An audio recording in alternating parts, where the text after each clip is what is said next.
guys, and I'm Kimberly Garcia, and I'm back.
Good day everyone, I'm Kyla Adacon from BSE SOC 3A and I'm going to discuss about the dysgraphia. So what is dysgraphia? Dysgraphia is a learning to write words and sentences clearly and correctly is a key focus of child's elementary school years. All young kids have some difficulty when it comes to writing or perfecting penmanship.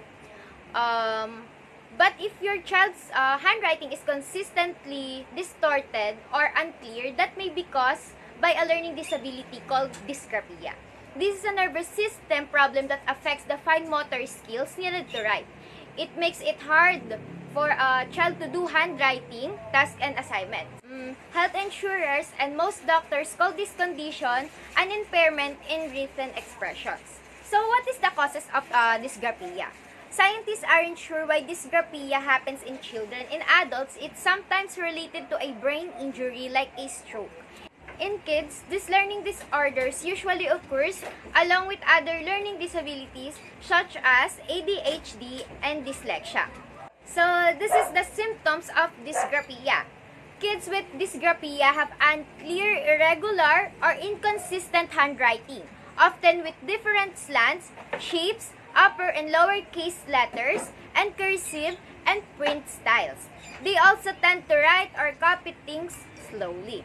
So, parents or teachers may notice symptoms when the child first begin writing assignments in school. So, this learning activity also make it hard to write and think at the same time. Creative writing tasks are often especially hard. So, let's talk about what is the diagnosis of dysgraphia. So, the first step is for your child's pediatrician to rule out any other disease or conditions that could cause writing difficulties. So, a licensed psychologist trained in learning disorders can diagnose dysgraphia. This could be your child's school psychologist. The specialist will give your child academic and writing tests that measures their ability to put thoughts into words and their fine motor skills. For instance, they may be asked to tap their finger or turn their wrist a certain way. Your child may be asked to write sentences or copy words and letters. And for the treatment of dysgraphia, to tell you honestly, there's no cure for dysgraphia.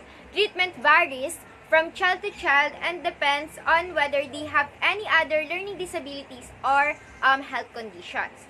Medication used to treat ADHD has helped with dysgraphia in some kids who have both conditions. So that's all for my explanation about dysgraphia. If you want to know how to help a child with dysgraphia, please keep on watching. Thank you!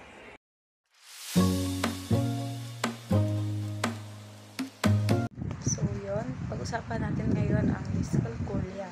So sabi ang dyscalculia daw is a learning disability na kung saan yung mga meron nito ay may problema sa pag-intindi o pag-unawa tungkol sa mga math,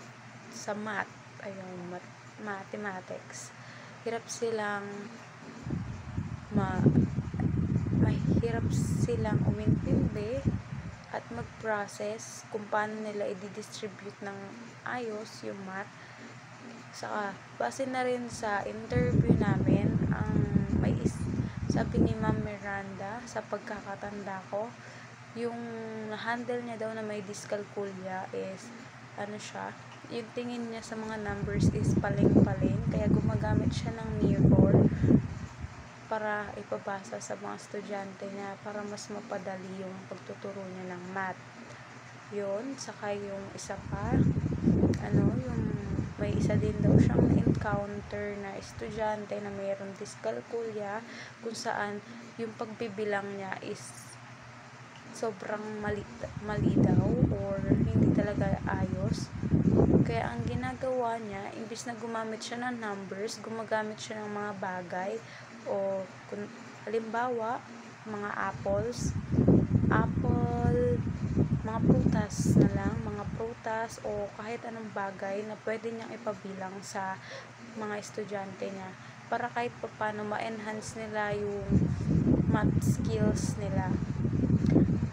At yun, sa madaling salita, ang dyscalculia o ang mga meron dyscalculia ay yung mga tao na hirap umunawa at umintindi tungkol sa mga math problems, ayun, yun lang, salamat.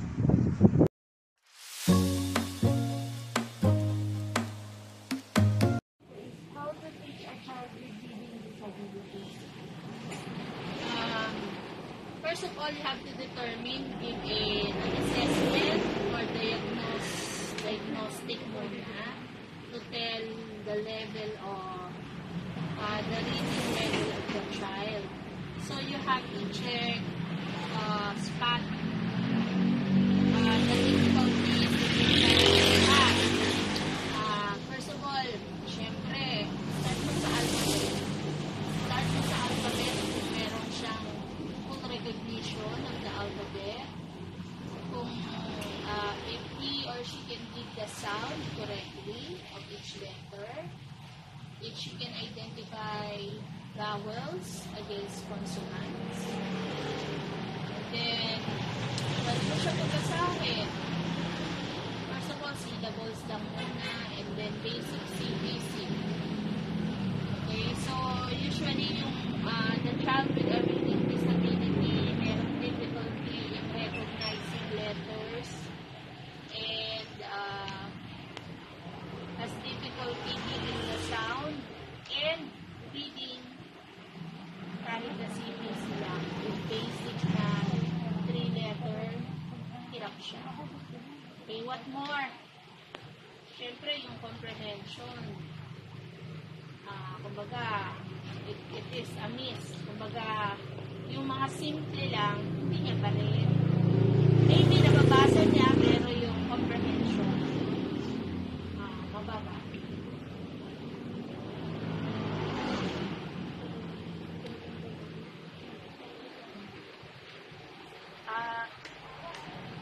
Good morning po, Ma'am, and I'm Garcia po. So, bali po, Ma'am, is yung question ko po is how to handle a child with ADHD.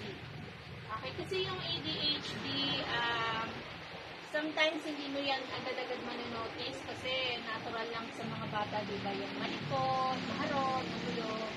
Pero kasi kung masyado na siyang to the point na hindi niya na nagagawa yung kanyang mga tasks dahil kumbaga mas na overwhelm yung actions niya sa pagiging niya, at tapos makikita mo yan sa kanyang mga gawain, hindi siya nakaka-focus at hindi niya natatapos yung gawain. Tapos sometimes may difficulty rin sa paggawa kasi yun nga, yung attention niya marami kasi factors sa ADHD.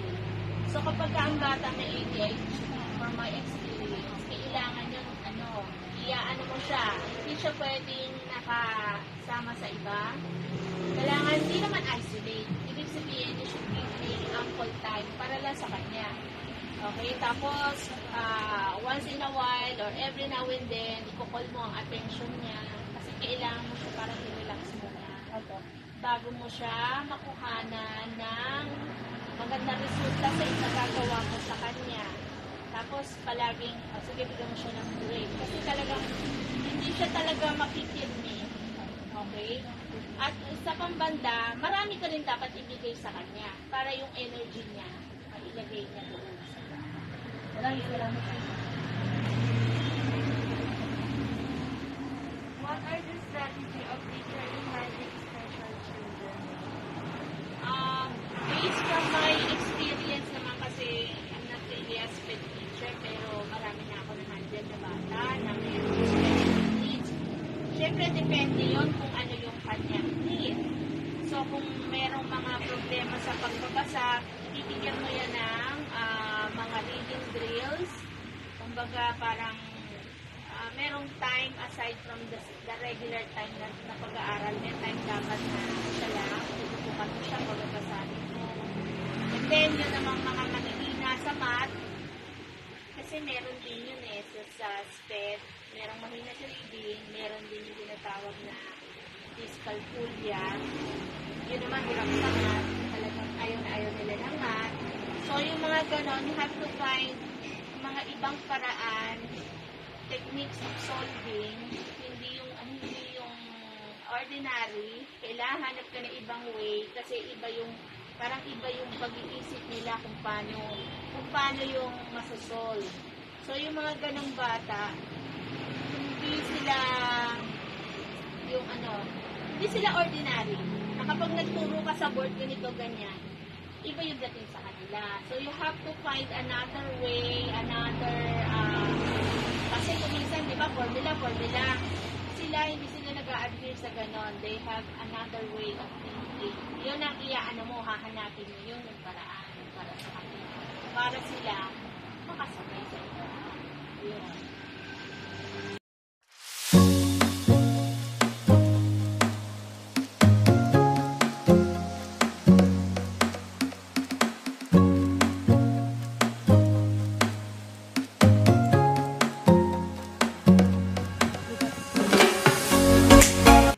Sa pagpapa-unlock po sa interview, meron po kami dalawang question.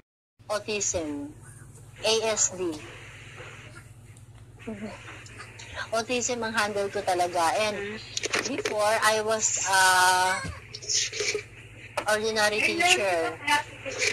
Graduated Bachelor of Elementary Education, but I'm giving opportunities of DepEd to be a scholar for pinag-aral nila sa PNU ng 2 consecutive semester para kumuha ng special education para sa autism. Bali sa buong Pilipinas, Kamanaba, ako yung representative. Sa NCR, 7 lang kami. May Parañaque, may Pasig, may kumuha ng bawat isa si DepEd sa mga divisions para i-train. Yung co-teacher ko, actually, tinrain din siya para naman sa intellectual disability. That was pinagandang name ng mentally retarded. Kasi obsolete na ang mentally retarded, so pinalitan siya ng intellectual disability. Tapos may other co-teacher was trained also by RBI, DepEd also, sa PNU rin, sa blind naman siya. Sa nagbe-braille. Actually, this dyscalculia, dysgraphia, and dyslexia. Nami-meet namin siya, pero hindi lahat. Kasi actually, hindi naman namin sila tinitreat as special talaga. They are with inclusion. Sinasama sila sa mga regular children. Baka magtaka rin kayo, we are using regular and special. Diba sa Siopaw, regular, special. Pag sinabi nating nasa normal class, the opposite is abnormal, and they are not abnormal, they are special. That's why we are using regular para sa mga traditional classroom na may teacher, 50 ang bata, yun. And the special child is special education. Para lang malinaw, kasi yun yung ginagamit sa special terms. Hindi po namin ginagamit talaga yung normal, kasi ang opposite ng normal is subnormal. Okay po. Yun po. And I am teaching special child for almost 8 years.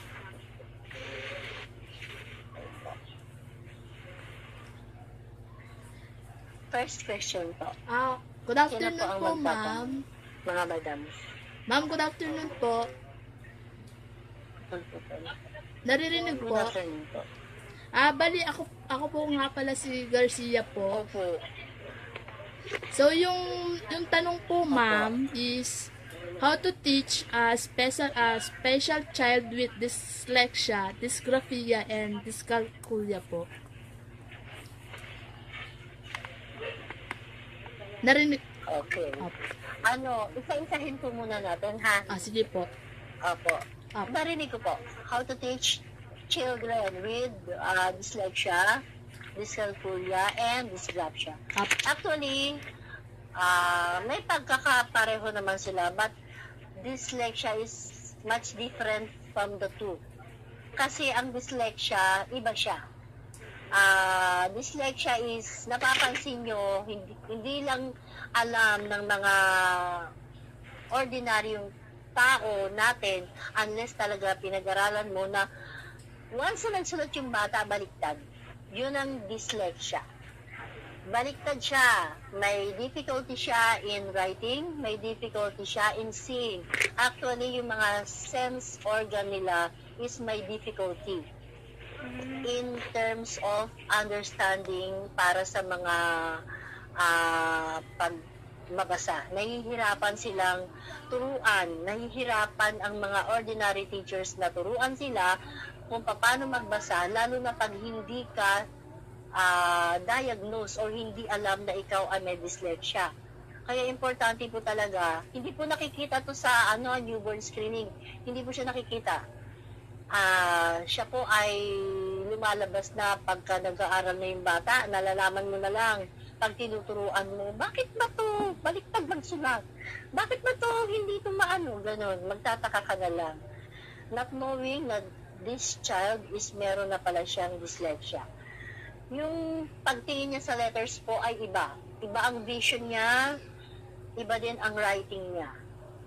Ganon siya.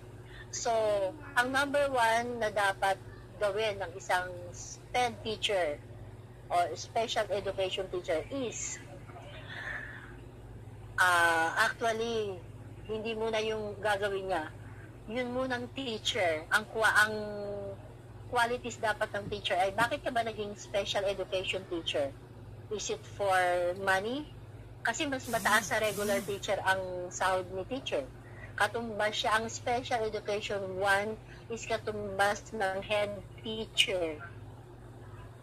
Konti na lang ay master teacher na. Yun ang katumbas niya. So, iba, pag pumasok dito, nasilaw lang dahil mataas ang sahod.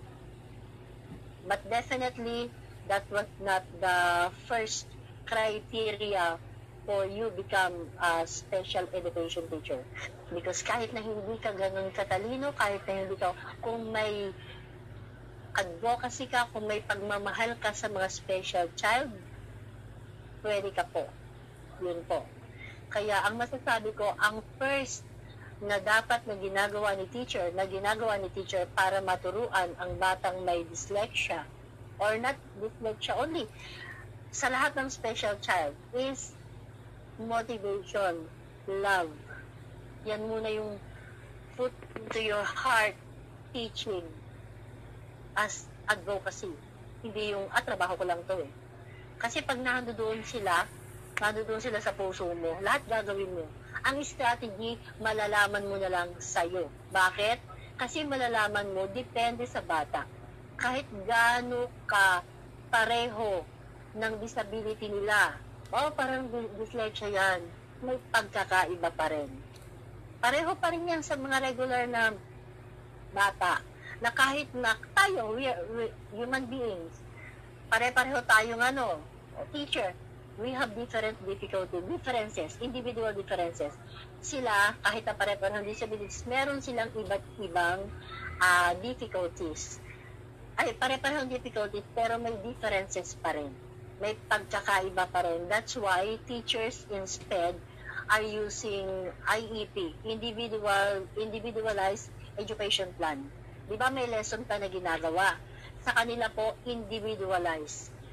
Per bata ang ginagawa po. Para po malaman, ay, itong batang to, eto siya, dyslexic child. Dapat dito ganito. May isang bata, ay, kaya niya namang magbasa ng ano, pero nahirapan lang siya into writings. Kasi karamihan sa bata na may dyslexia, sa pagtingin lang. Yung parang minsan niya may nag-i-skip yung letter eh. Pag nagsusulat, kulang ng isang letra, 2 letra, gano'n. Nag-i-skip.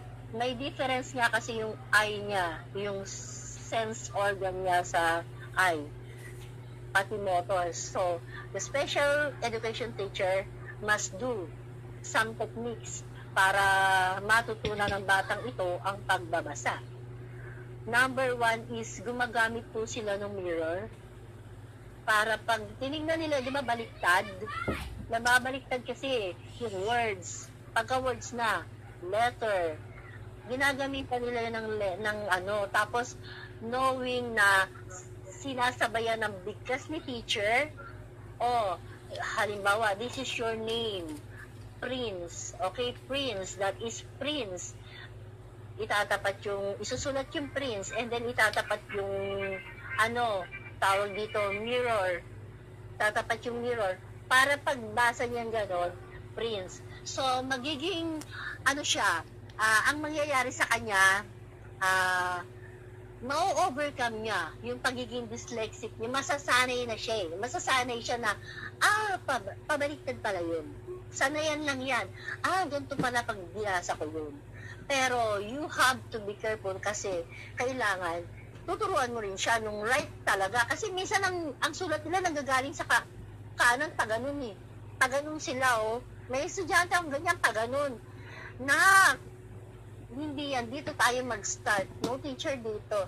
Dito po, kasi pag tinignan po natin yan, ganun. Kasi yun yung kailangan niyang matutunan, yung tama. Ang tuturo lang natin sa kanila, kung paano nila basahin. In their way. Diba? Kasi hindi naman sakit yan, nalagnat yan, na painumin mo ng gamot, mawawala. Diba? So, ganon. Number 2 is, kagaya ng sinasabi ko, praise them, motivate them. Kasi ang mga bad words is nakakapagpababa ng kanilang confidence, self-confidence. Kailangan i-boost mo yung kanilang self-confidence. Yan ang mga dapat na ginagawa ni teacher. Minamotivate siya, hindi siya i-challenge. Not the word challenge, but motivate para magawa niya yung bagay na akala niya. Kasi yung mga batang yan, nawawalan ng tiwala sa sarili. Kasi kakaiba nga sila eh. Inisip nila, ba't kakaiba ako? Ba't ganito ako? So, kailangan nila ang sped teacher, ang guidance counselor, para ma-overcome nila yung mga disabilities, yung mga difficulties na nararanasan nila. Yun yung sa dyslexia. Pag tinuruan din sila, halimbawa, letters, kailangan nila ng sensory, kailangan sinasabayan ng auditory, kailangan yung sensory hinahawakan nila. Halimbawa, yung number 1, yung letters, ito pala yun. Ito ang sounds nito, A-O, gano'n. Tapos, sinasabayan mo ng salita, sinasabayan mo ng pakita sa kanila, ito yung letter.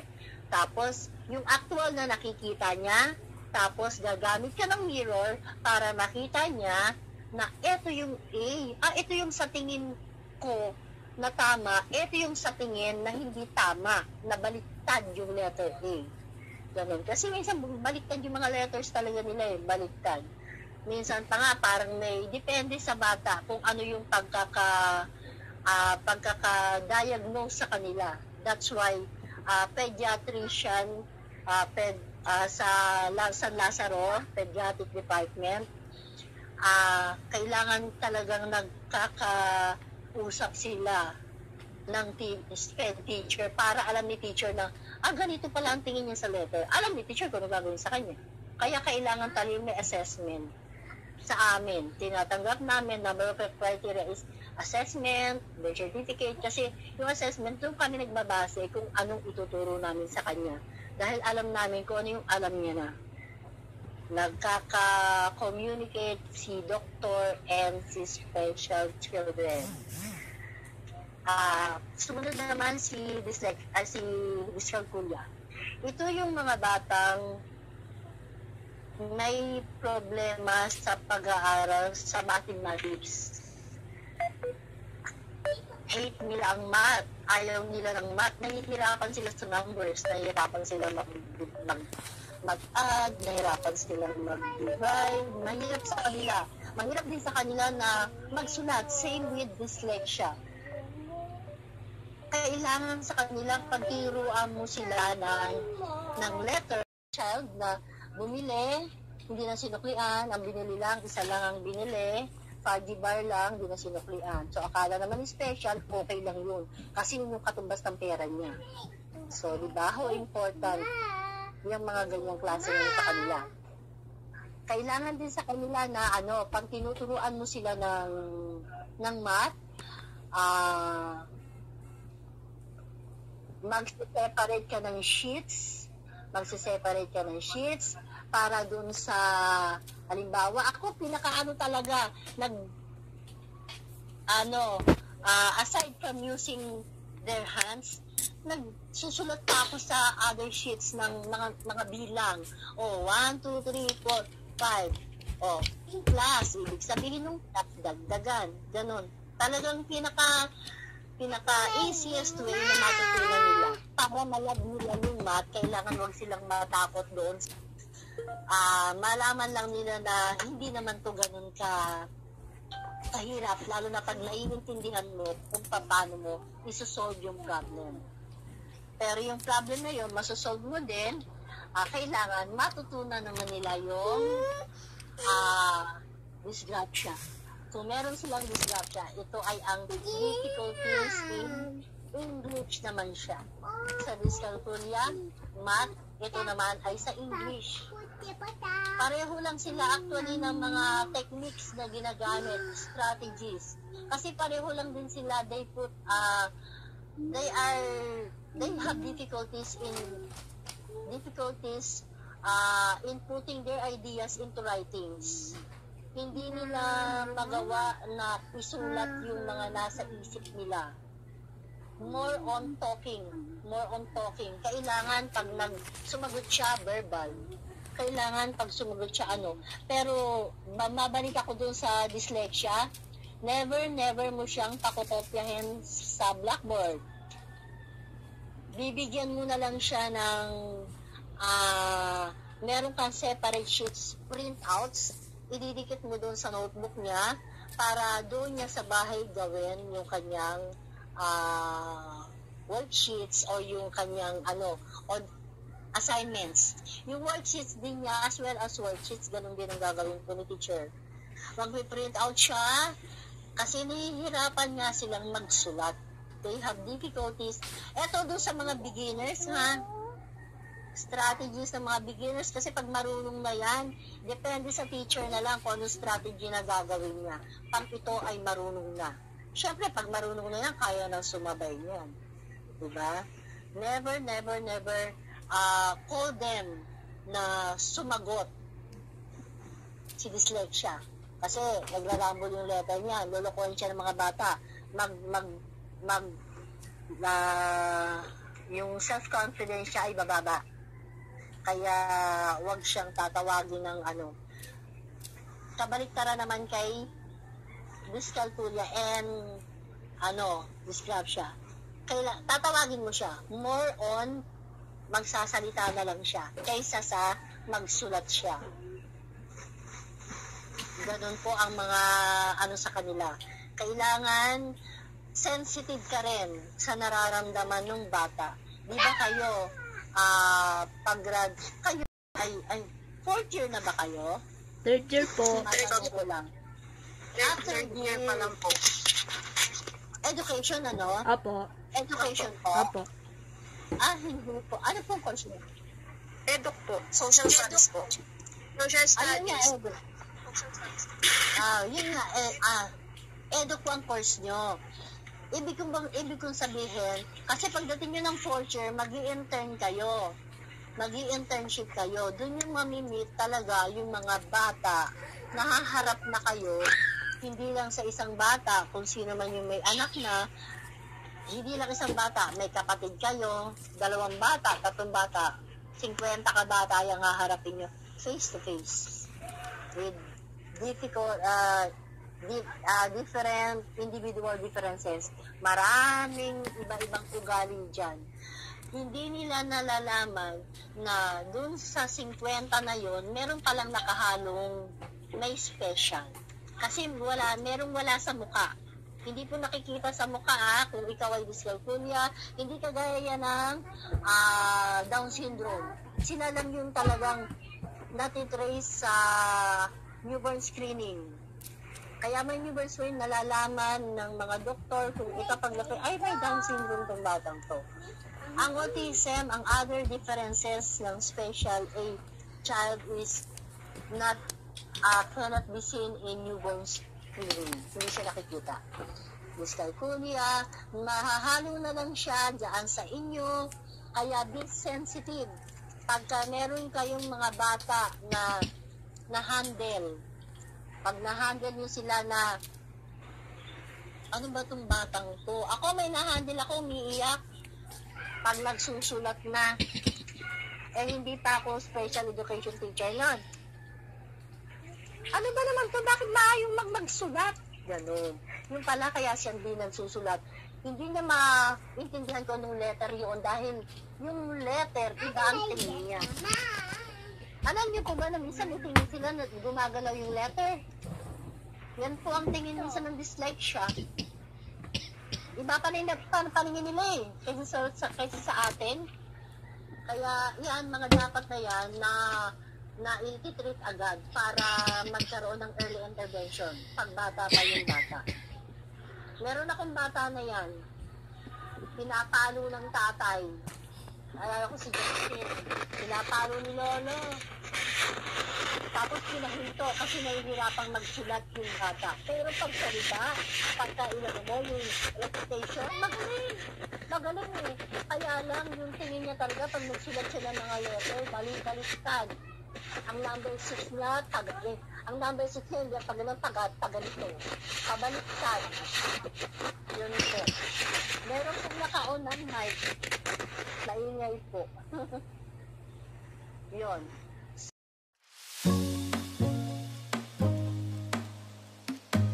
Naka-record po. Okay. So, ayun po. Ako po si Jenry Pajardo po. From BSE Social Studies po. Social studies. Yes po. Okay. So, assignment bali Mga kasama ko project po. project after social studies. Yes. Ano po?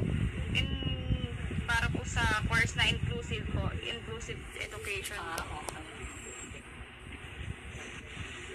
Sige po. So, ayun po. Meron po kaming 2 tanong po. Okay po. Yung una po is, ano yun? Ma'am, yung first question po is how to handle a child with dyscalculia o dyscalculia, dysgraphia, and dyslexia. Okay po. Sige po. Yung bali na banggit nyo, ay una mo napakilala mo na ako. So, ako, I am teacher Leo. I am teaching at Malabon Elementary School. So, currently, wala akong hawak na SPED student. Pero kasi, SPED graduate ako. And also, yung masters ko ay SPED din. So, hindi pa ako tapos pero may units ako ng bali undergrad is talagang SPED and then pastoral degree may units ng SPED din. So, yung tanong nyo, nakahandle na pala ako ng special, syempre nung nag-aaral ako, nakapag-OPT ako with special children. And also, nung nasa MLIAS din ako, nagkaroon din ako ng chance to handle the special education class. So, yung learning, yung tanong nyo, first question is about learning disabilities. When you say learning disabilities, nadidiscover na yan at the learning age, at the school age. So, hindi nyo siya madidiscover while they are still young. Like, kasi yung makikita nyo siya, very evident siya habang nag-schooling na siya. Like, for example, mga graders na sila, yung mga elementary. So, dyan nyo na makikita yung mga batang bakit grade 4 nahirap pa rin silang magbasa. Bakit grade 4 na ganito pa rin yung sulat nila or hirap na hirap sila sa math. So, most probably, they do have learning disabilities. Kaya lang, dito sa atin sa Pilipinas, hindi siya ganun binibigyan ng importansya yung learning disability kasi unang-una wala naman tayong fund for assessment. Siyempre unang-una yan para sabihin mo maging formal yung para maging formal to dapat ma-assess mo muna yung bata. Napaka-importante ng assessment ng bata. Hindi naman as teachers, maging teachers pa kayo. Ito ka student kayo. Ayun. So, kung as teachers, kahit nakikita natin na hirap na sila, hindi naman natin pwedeng i-declare na, may learning disability to. Unless na magpa-assess tayo sa mga developmental pediatrician or sa psychologist o mga yon. So, yung learning disability in public school setting na yon is lang talaga. Kumbaga parang wala siyang special treatment unless si teacher ay magkakaroon ng initiative na bigyan siya ng much more time or napaka-strong nung special education department ninyo. Like for example, yung kung nababantaan yung Valenzuela, 'di ba, meron silang magandang SPED facility, and also yung Makati, yon matagal na yon kasi doon ako dati nag-OJT. So 10 years ago, malakas na yung kanilang, kumbaga, meron na silang stable na SPED facility. But in general, hindi pa rin ganun siya katulad sa ibang bansa, katulad ng United States na lahat yan funded. So, ang sinasabi ko lang, bago ko magpunta ng teaching strategies, minsan kasi yung karamihan na napag-aralan natin ideal kasi setting yon ng ibang bansa. Pero pag napunta na kayo sa totoong buhay dito sa Pilipinas, kulang tayo sa budget. So yung mga napapag-aralan natin na very ideal na meron silang assessment, meron silang therapy, hindi lahat yun nangyayari dito sa Pilipinas. So kung makakita, halimbawa ako, nagkaroon ako ng batang merong learning disability. For example, ang dyslexia kasi is a learning disability in reading. So, ang dami-daming types of dyslexia, iba-iba yan. So, napakahalaga, first and foremost, siguro ito na rin yung sagot ko dun sa second question nyo na kung ano yung mga teaching strategies in helping, diba, yun yung pangalawang question ninyo, no? So, parang sinasagot ko na rin siya. So, unang-una, very important is assessment. Kung makakakuha kayo ng assessment, napakalaking tulong nun sa inyo. Kasi doon yung malalaman kung ano yung level ng mga students ninyo, ng mga children with special needs ninyo. Kung saan siya malakas, yung strengths niya, and saan yung weakness niya. So, yung may mga free assessments tayo, bawa sa MES, yung mga special child na wala pang assessment, nire-refer nila yan sa UST. Kasi sa UST yata, kung di ako nagkakamali, free or mura lang. Parang mura lang yung assessment. So, yun yung una. Kailangan nyo ng assessment kasi hindi natin mamamaximize yung potential ng bata na matuto kung wala tayong formal assessment. Bakit ma'am? Kasi una sa lahat, baka mamaya yung bata na tinuturoan nyo, yung sinasabi nyo may dyslexia or dyspraxia or kung ano mga learning disability, yung parent pala niya ay hindi pala open. May ganon. So makakakita kahit public school or private school yan, may mga parents talaga na in denial na yung bata, yung kanilang anak ay kailangan ng extra or special na tulong. And that is very normal for a parent kasi hindi naman lahat ng parent kayang tanggapin. So isa yun sa mga makikita nyo parang struggles or challenges natin sa pagtuturo ng special child. So first, if you can get an assessment kasi matutulungan kayo nun. Second, kung afford nila to get a therapy, so i-encourage nyo silang mag-therapy. Kasi, for example, yung dysgraphia na sinasabi nyo, dysgraphia is and learning disability with concerning yung writing nila, di ba?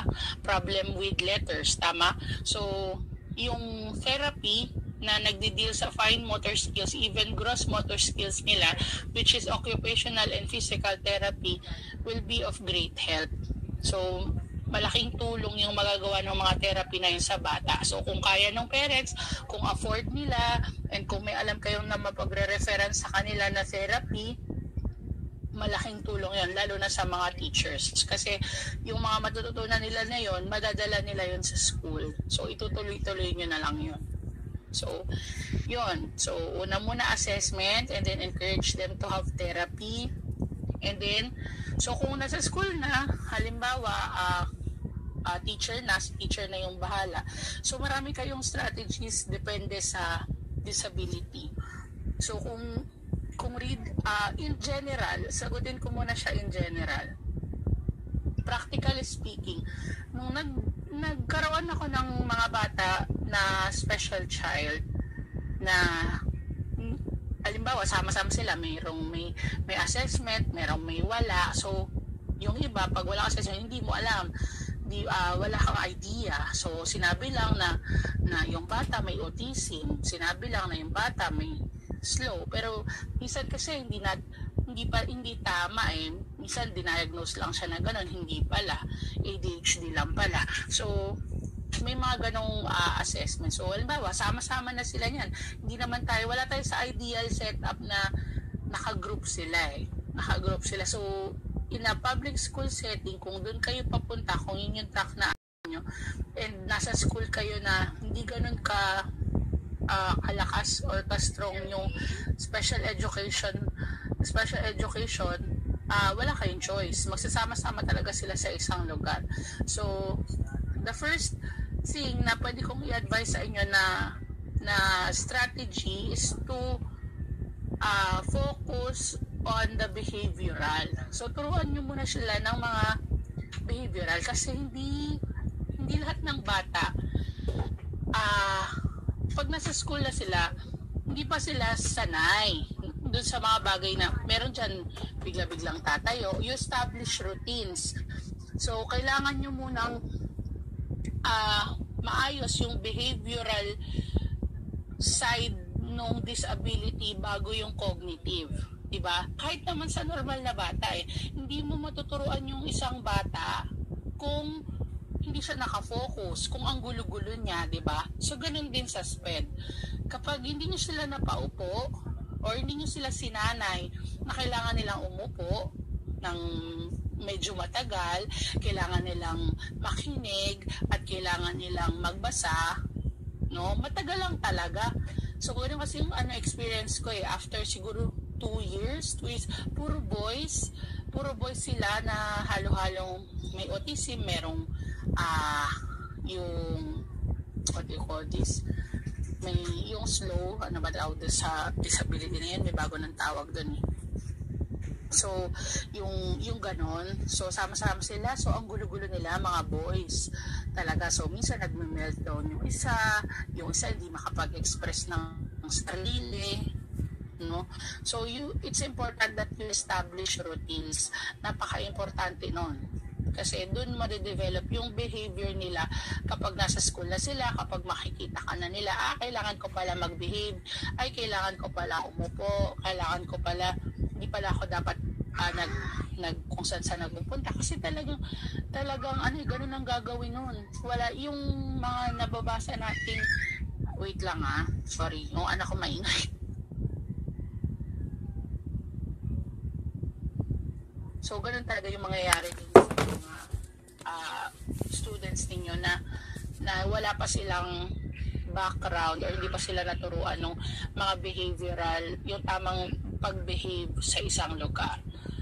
Yun po. Tapos, so, kung natutunan na nila yun, in my case, natutunan nila yun 2 years. At hindi ko na rin sila na-handle after nun. Kasi, nag-iba na ako, so hindi mo naman mapipili yun. School head mo yung mamili kung saan ka. So, nung after 2 years ko silang ma-handle, hindi ko man sila na-handle, pero nabalitaan ko dun sa mga naging teachers nila na nag-improve yung behavioral. At dun na nagsimula na maturuan sila. So, yung isa kong bata na may autism, na-discover namin, pangalawang strategy. So, pag naturuan nyo na sila ng behavior, pangalawang strategy, know their interest, know their skills. So, based on the assessment, bukod dun sa assessment sa papel, meron din kayong assessment bilang teacher. Siyempre, nakikita niyo yung mga bata, kayo yung first na makakakita sa kanila.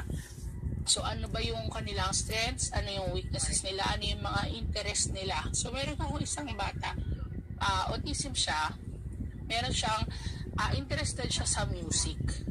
No? So, hindi ko na siya na-handle after 2 years, pero natap ko yung interest niya na yon sa music. So, nung matalino siya, natuturuan siya, kaya lang, minsan nagme-meltdown siya. Pag nagme-meltdown siya, yung nagpawala. Yon. So, pag ganon, isang strategy namin is yung music. So, meron kaming mga parang beatbox na doon niya nilalabas yung gigil niya, kakagatin niya yung sarili niya, magbe-beatbox siya, tapos yun. Tapos nung nakita ko habang tumatagal, pinopost na ng mami niya na kumakanta na siya ng isang buong song sa video, okay? So, ganun na. Ganun, itatap nyo yung interest ng bata. Saan ba siya malakas? Ano ba yung mga gusto niyang gawing hobby? Ano yung, kasi, yun yung pwede niyong gawing, pwede niya siyang gawing tools para turuan siya ng kung ano man yung gusto niyong ituro. Eventually, natuto na siya magsulat. Ngayon, sumasagot na siya ng mga math problems na, hindi namin yun nagagawa. Kasi nga, lagi siyang magulo. So, yun. So, meron na tayong dalawa. So, focus on their strengths. Gamitin niyo yung strengths nila. So, very, very important yung assessment. And then, ano pa ba? Sa routine, dapat meron kayong routine, no, sa mga ganun din po sa mga merong learning disability. Kasi yung mga may learning disability, they have difficulty processing information in general. So, hindi nila kaya, kung tayo, mabilis tayo makaintindi, sila, mabagal sila makaintindi. Hindi nila maproseso yung information na kasing bilis ng katulad natin. Kasi yun nga yung naging problema, learning disability. So, from the name itself, mahirap silang matuto. So, kung tayo, hirap tayo sa math, paano pa sila? Kung meron silang dyscalculia, diba? So, ang gagawin nyo, papadaliin nyo yung buhay nila. Papadaliin nyo yung ways para matutunan nila ang isang konsepto sa isang aralin, katulad ng math. For example, kung may dyscalculia siya, paano nyo isipin nyo, paano ko ba ito papadaliin sa bata? So, ang pinakaano dyan, ilagay mo step by step. Diba? Ganoon naman sa math, diba? Step 1, ganito. Step 2, ganito. Diba? So, yun, pwede nyo gawin yun. So, step by step, ano pa? So, basta, paano ko ba papadaliin ang lesson na ito? Kasi nga, meron silang difficulty with processing information. Yun naman sa may mga problema in writing, mga dysgraphia. Uso ngayon yung yung rubber, nakikita niyo yung rubber sa pencil, yung kinakabit sa pencil. So, isa yon sa mga pwede niyong gamitin na tool para sa pagtuturo sa kanila. Kasi makakatulong yun sa grip ng mga bata, no? Sa mga merong may dysgraphia. So, maraming gamitin nyo, maximize nyo yung technology. So, ngayon, di ba, puro na tayo technology, maraming applications dyan na pwede sa mga bata. So, pwede nyo yun gamitin. Mga applications na dapat naman, appropriate naman sa kanila. Tapos, kapag SPED naman, or yung mga bata na children with special needs, pwede naman tayong magkaroon ng mga considerations, no? Kaya lang minsan yung ibang tao kasi, or yung bawa, kung nandun nga siya sa inclusive na sinasabi ninyo, pag nasa inclusive kasi, kailangan ipaintindi nyo dun sa community na ginagalawan ng bata, kung bakit nyo, halimbawa, for example, siya, yung mga bata, pagsusulatin nyo, pero siya pagtatyping nyo na lang sa cellphone or sa laptop. So, dapat papaintindi nyo sa community, dun sa mga kaklase niya na siya, binibigyan nyo siya ng ganitong accommodation kasi special siya. May mga special needs siya. So, ang gagawin ninyo, halimbawa, imbis na pagsulatin nyo, pwede nyo na lang pag-type-in, na kung tutuusin, wala naman talagang difference, di ba?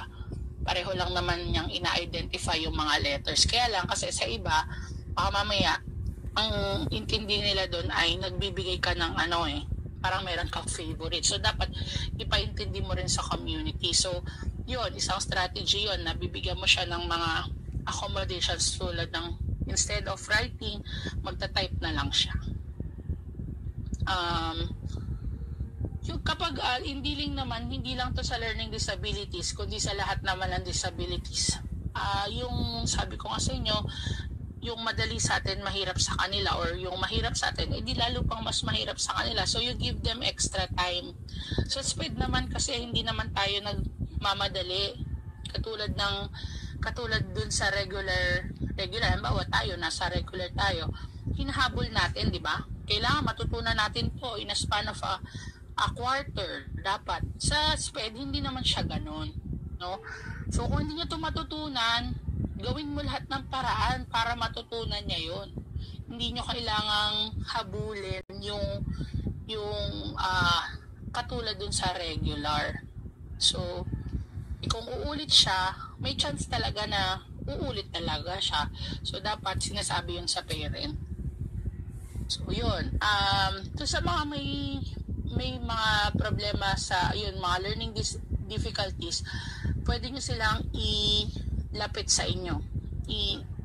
For example, in a classroom setting, mas maganda kung malapit siya sa inyo kasi doon nyo siya matuturuan ng, kung wala man siyang, hindi man nila afford yung shadow teacher. So, yun, isa pa sa maganda kung meron siyang shadow. Yung shadow teacher na maa-assist siya, no? Kaya lang dito sa atin, mahal kasi yung ganon. So, mga nakaka-afford lang nun, yung medyo mga mayayaman. Kasi yung shadow teacher, iba yun sa yaya. No? When we say shadow teacher, teacher talaga siya.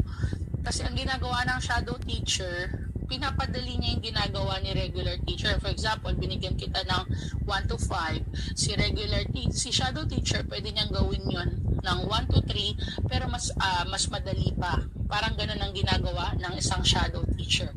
Which is, kung possible, makakatulong din siya sa bata na nasa inclusive setting.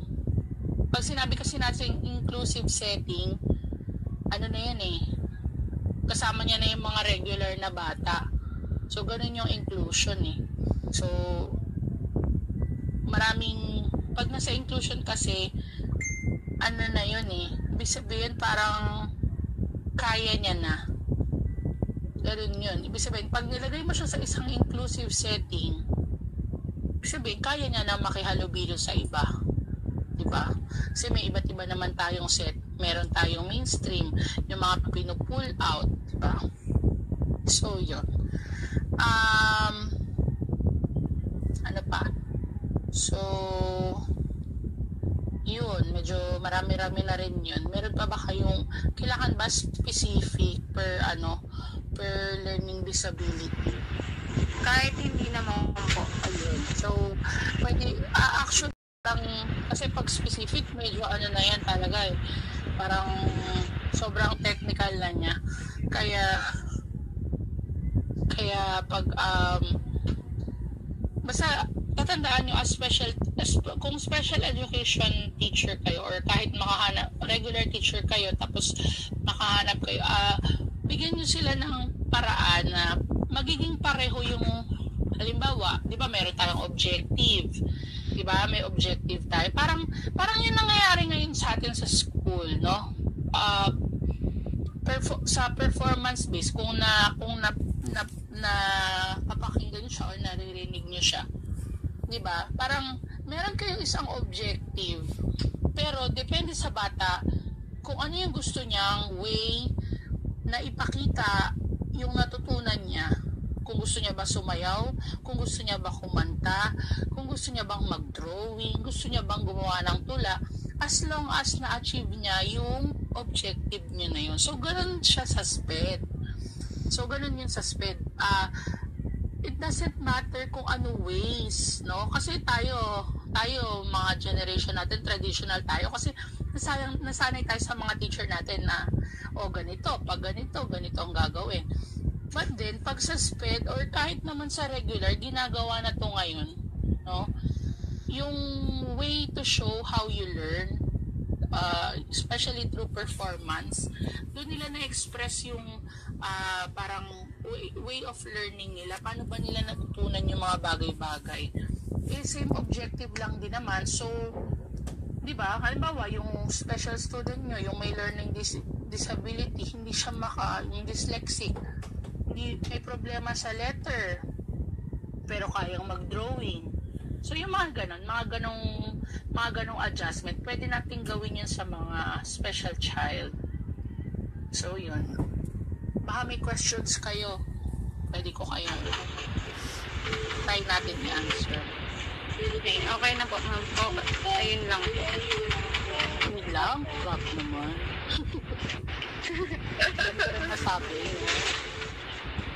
So, kung may question kayo, pwede na naman ako i-chat. Basta, ano ba kayo? Ano ba sa tingin nyo? Ano bang topic yan? Paano kayo napunta sa dysgraphia at ano?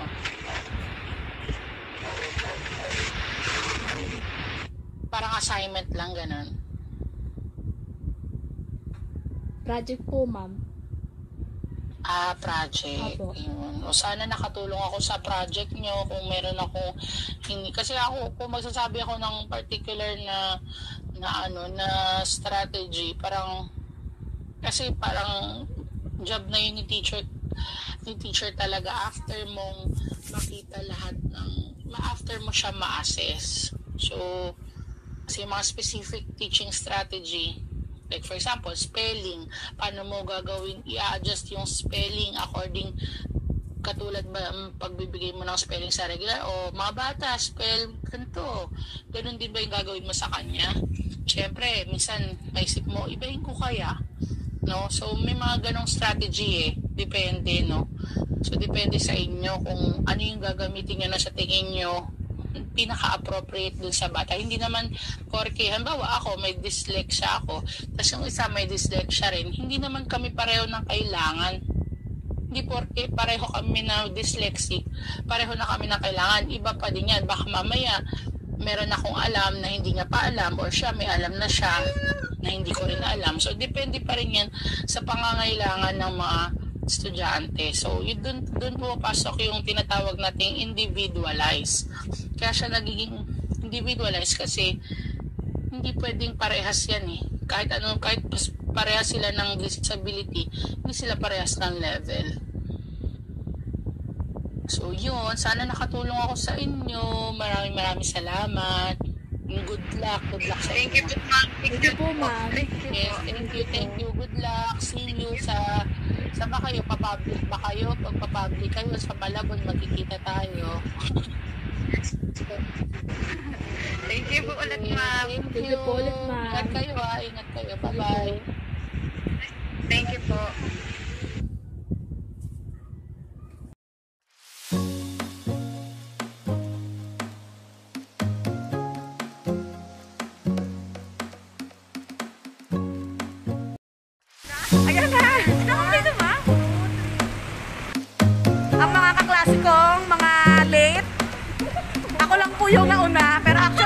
uli. So, papunta na po kami ngayon sa teacher namin. Ay!